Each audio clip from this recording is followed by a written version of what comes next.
888-9-TCM-SHOP.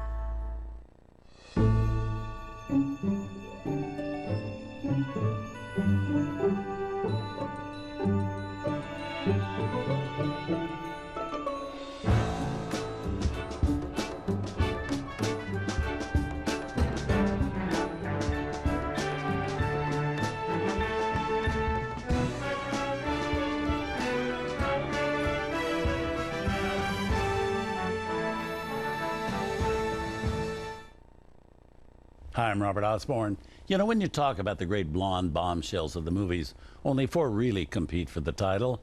Jean Harlow in the 30s, Lana Turner and Betty Grable in the 40s, and Marilyn Monroe in the 50s.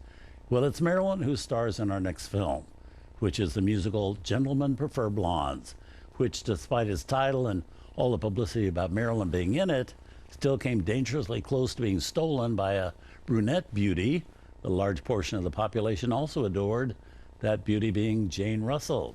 Now, teaming Jane Russell and Marilyn Monroe in a film was kind of a stroke of genius, as it turned out.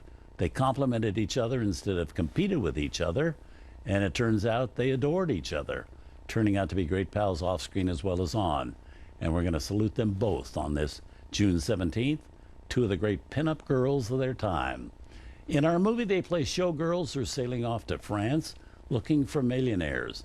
Marilyn occasionally sidetracked by a diamond tiara that catches her eye. Jane with her eyes on a group of muscular athletes on their way to compete in the Olympics.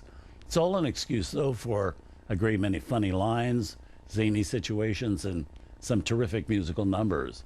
The story had actually been around since 1925, when it first appeared as a novella written by the witty Anita Luce and serialized in Harper Bazaar magazine under the title The Diary of a Hasty Traveler. It wasn't until it was published as a book that the title was changed to Gentlemen Prefer Blondes, the illuminating diary of a professional lady. Then came all sorts of incarnations. There was a stage version, a Paramount film in 1928. Then came a Broadway musical 10 years later, one which made Carol Channing an overnight star. Well, this film version in 1953 was originally announced for Betty Grable, who was the glamour queen of 20th Century Fox Studios at that time. But because Betty was now 36 and getting to be a risky age to be a pinup girl, the role ended up in the hands of Marilyn, who was 10 years younger.